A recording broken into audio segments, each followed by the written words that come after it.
नमस्कार दोस्तों, मेरा नाम सरफराज। और आज की एक वीडियो इसलिए मैं बना रहा हूँ कि मैंने अभी थोड़ी देर पहले एक वीडियो देखा।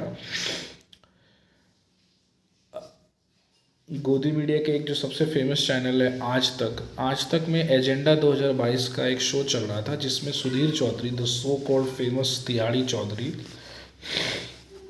पहले वो जी न्यूज़ में डीएनए की ज्ञान देता था, अब वो आज तक में आया है। खैर, वो तो सभी जानते हैं आप। तो एक कॉन्क्लेव चल रहा था एजेंडा 2022, जिसमें बीजेपी के राष्ट्रीय अध्यक्ष श्री जगत प्रकाश नड्डा उर्फ जेपी नड्डा आए हुए थे। और वो कुछ ऐसी हल्की बातें कर रहे थे जिसका मुझे लगा जवाब ज़रूर देना चाहिए। और मेरे साथ बहुत सारे ऐसे लोग हैं जिनको इसका रिएक्शन बहुत ज़रूरी था जानना। अब देखिएगा, अभी वो वायरल होगा और बहुत जगह वीडियो चलेगी। आज तक के एजेंडा में सुधीर चौधरी के सामने बैठे थे और वो कह रहे हैं कि अरविंद केजरीवाल देखिए, उन्होंने किस तरह से लोकतंत्र का मजाक उड़ाया। वो कह रहे थे कि हम लिख के पर्ची बांट रहे थे, कि वो लिख के कह रहे थे कि अब चुनाव हम जीत रहे हैं। गुजरात में क्या हश्र हुआ, पंजाब में पंजाब के कुकर्मों के कारण हिमाचल में पत्ता भी एक सीट भी नहीं मिला। उनकी जमानत डिपॉजिट जब्त हो गई, उनकी ज़मानत जब्त हो गई। उनकी कोई क्रेडिबिलिटी नहीं है। उनको तो माफ़ी मांगना चाहिए देश के लोगों से कि वो कहते कुछ है और वो उसको जनता नकार देती है। फ्री की रेवड़ी और तरह तरह की बातें की है। पर दो तीन बातें जो की कि उन्हें माफ़ी मांगना चाहिए अरविंद केजरीवाल को। अरे भैया, ये चुनाव है और चुनाव में, लोकतंत्र में जो चुनाव लड़ते हैं वो तरह तरह के बयान देते हैं, तरह तरह की बातें करते हैं। भाई, अपने मोदी जी से पूछिए, वो भी बहुत तरह तरह की बातें करते थे चुनाव से पहले एजेंडा सेट करते हैं, चुनावी वादे करते हैं। अमित शाह ने, आपको याद होगा, नहीं होगा तो मैं आपको बताता हूँ, अमित शाह ने वेस्ट बंगाल के चुनाव में कहा था कि हम 200 सीट से ज़्यादा जीत जाएंगे। बंगाल के चुनाव हम जीत रहे हैं और हमारी सीट 200 से ज़्यादा आएगी। 2019 में 400 से ज़्यादा आएगी। तो आप देखिए इस चीज़ को कि क्या वाकई बंगाल के चुनाव में 200 सीट आई। नतीजा आप सभी को पता है, 50 के अंदर सिमट गई थी, 50-60 के बीच में आई थी।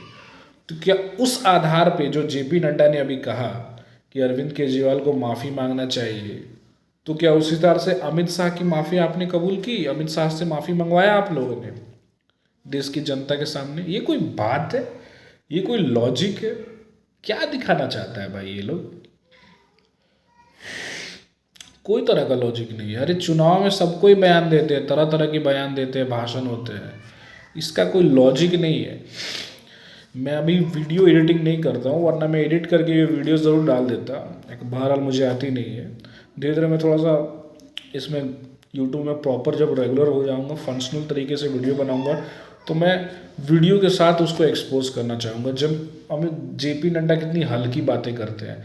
आप ये नहीं कहते हो कि हिमाचल हार गए, उस पर कुछ नहीं कहते हैं। आपका गृह राज्य था हिमाचल, आप पले बड़े वहीं हो, उसके बाद आप बिहार में रहे हो। सॉरी, अब बिहार के थे, हिमाचल में आपकी मतलब कि राजनीतिक पकड़ जो है हिमाचल में बहुत तगड़ी है। वहाँ पे आप हार गए, उस पर विश्लेषण नहीं कीजिएगा। और एक पहला चुनाव अरविंद केजरीवाल लड़ रहा है गुजरात में, तो उसके लिए आपके पेट में दर्द हो रही। गुजरात चुनाव में बुरी तरह हार गया, उसको माफ़ी मांगना चाहिए। उन्होंने लिख के दिया था, उन्होंने कहा था कि हम जीत जाएंगे, और बहुत तरह का शोबाजी हुआ था, ऐसा प्रचार किया जा रहा था, प्रचार हो रहा था, दुनिया भर का पोस्टर पैम्पलेट। भैया, तो ये आप ही से तो सीख रहे हैं ना केजरीवाल जी। आप भी तो प्रचार करते हो, और वो केजरीवाल भी देख रहा है भाई कि प्रचार ही का दौर चल रहा है आजकल। काम तो कुछ होता नहीं है, सिर्फ एडवर्टाइजिंग मार्केटिंग होती है, धरातल पे कुछ खास नहीं होता है। ये सभी को पता है, आजकल यही चल ही रहा है। अरे, आपको पता है बिहार झारखंड में, इवन झारखंड में हेमंत सरकार इतनी प्रचार करता है, तो उसको ये इंस्पिरेशन कहाँ से मिलता है आपको पता है? सारे मोदी जी से सब सीख रहे हैं, सब उनके चेले बन रहे हैं। मैं झारखंड गया था, रांची टाटा में। आप देखिएगा कभी इधर भी आइएगा तो आपको ये समझ में आ जाएगा क्या हाल है उधर का। इवन गुजरात, इवन रांची का, मैं झारखंड का नहीं बात करूँ, बिहार चल जाओ, आप किसी भी प्रदेश चल जाओ, सिर्फ प्रचार हो रहे हैं, प्रचार पे खूब पैसा लगाया जा रहा है, मीडिया को खूब तरीके से मैनेज किया जा रहा है। जब बिना काम किए ही प्रचार से चुनाव जीत जाते हैं तो कोई काम क्यों करेगा? काम करने में अगर 1 लाख करोड़ लगेगा तो 30-40 हज़ार करोड़ में प्रचार से ही हम चुनाव जीत जाएंगे। जब उसी से हम चुनाव जीत सकते हैं तो क्यों 1 लाख करोड़ खर्चा करें? यही आइडियोलॉजी बीजेपी भी करती है, ये आप जान लीजिए, यही हो रही है।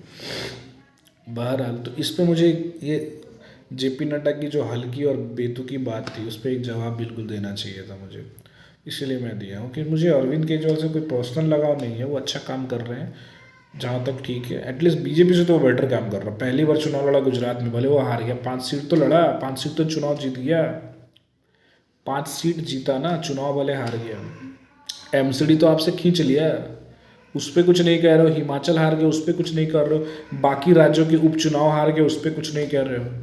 तो ऐसे ही नहीं चलते भाई, आप अपने तरह की बात रख के चुप हो जाओगे। और देखिए सुधीर चौधरी कोई क्रॉस सवाल भी नहीं पूछ रहा, कितना बड़ा दल्ला है वो ये नहीं पूछने की हिम्मत जुटा पाया कि भैया आप गुजरात हिमाचल हार गए, उस पर क्या कारण है, उस पर क्या आपका विश्लेषण है। तो ये सब हल्की बातें करते रहते हैं, सब दोगले हैं, मीडिया वाले तो है ही, और ये लोग अपने परस्त की बात करते हैं, अपनी जानते हैं कि मैं भी यहाँ फंस रहा हूँ। खैर ये बात मुझे कहनी थी, फिर मिलते हैं अगले वीडियो में।